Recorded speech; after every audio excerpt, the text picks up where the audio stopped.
Here is the Alco Models brass KMT RS11. We're going to disassemble it and get it ready for rebuild.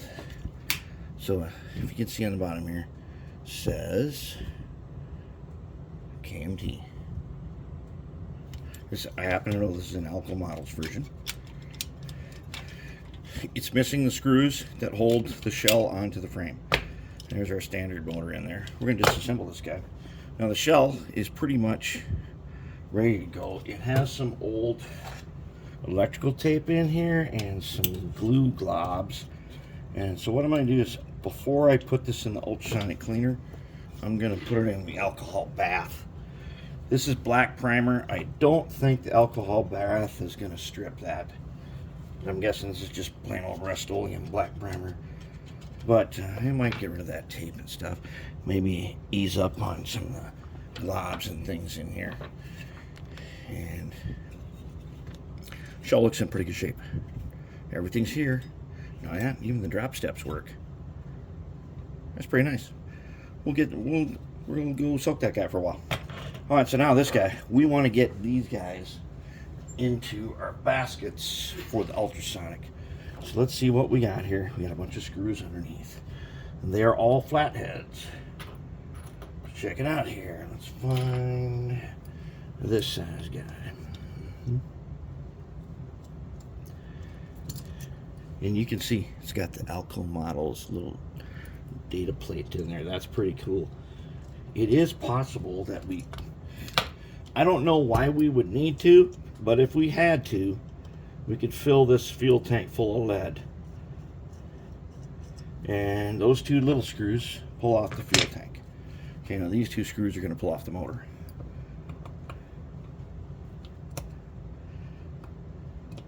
Yeah, this is just some black primer, which is a good thing, because that means whatever's under here has at least been pretty well preserved.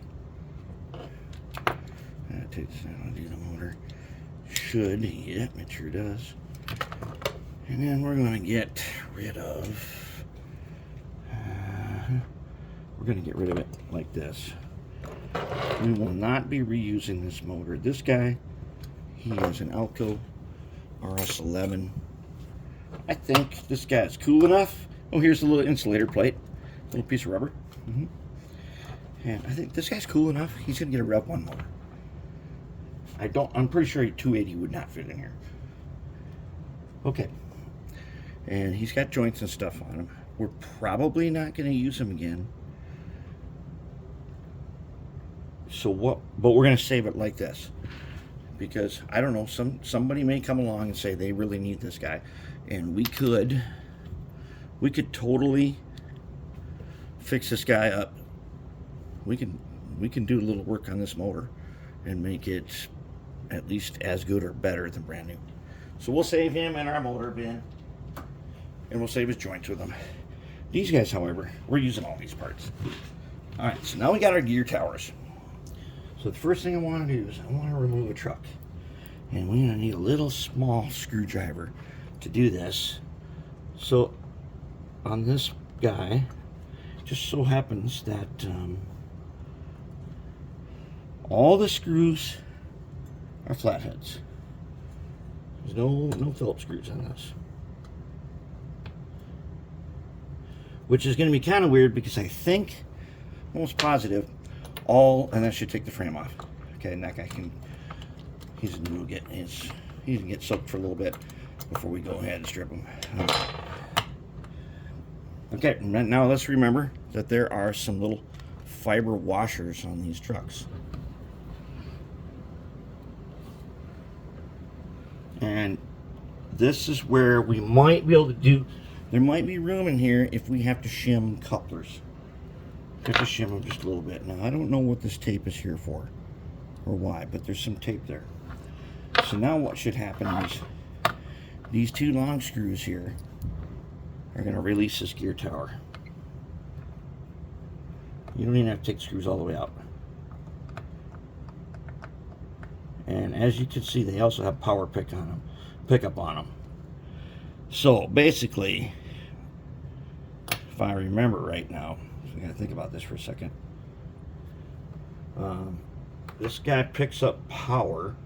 That's probably what that tape was for. Picks up power. I think the frame, I'm not sure, I think the frame is energized in this one. And they pick up power. We're going to take these screws out because they're going to get cleaned in the ultrasonic. They pick up power, and then one of them picks up power from something in the truck. We'll have to see if it's a one side or double side or what it is. I'm guessing it's going to be, if I see there's insulators right there. This might be one of them where you pick up power on one side but not the other. Now remember, this thing did not work, and right now this wheel turns and it should not turn. That's why this thing was 20 bucks. It's exactly why, and we're going to find out right now what we're dealing with. It should not be able to turn because there should be a shaft with 2 worms on it in here. And that does concern me a bit.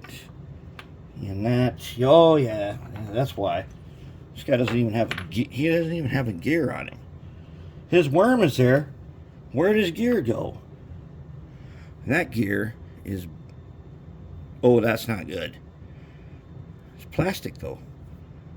Huh. Okay, that gives me some hope. As long as we got one, we can count teeth, and we'll go to the gearbox and we'll get some new gears out, or we'll order a bag of gears and we'll be good. So those guys get cleaned. And then we should be able to lift out the worm housing thing, and it's full of grease.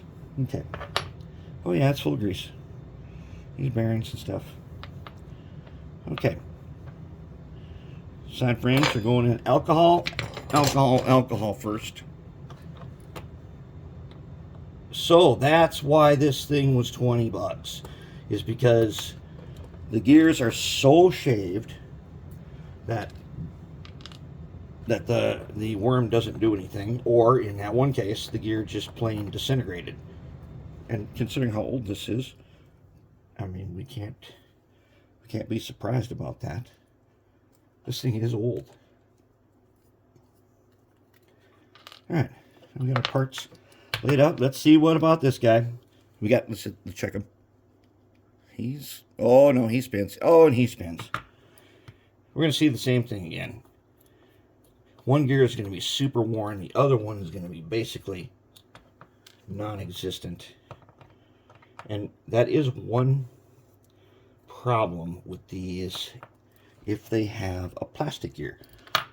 That is a bane of the system. Here's got a plastic gear, and he just, whoops, he just slides back and forth like nothing. See that? Not okay. If they were metal gears on here, I'd be more concerned. But since they're not, these gears are not particularly special, and I'm betting they've got a 2.5 or 3 millimeter opening. We can find that gear. We can replace that gear. That's no problem. We replace it with a brand new one. We got our guy out again. Okay, and there we have it. Now these parts are going in the cleaner.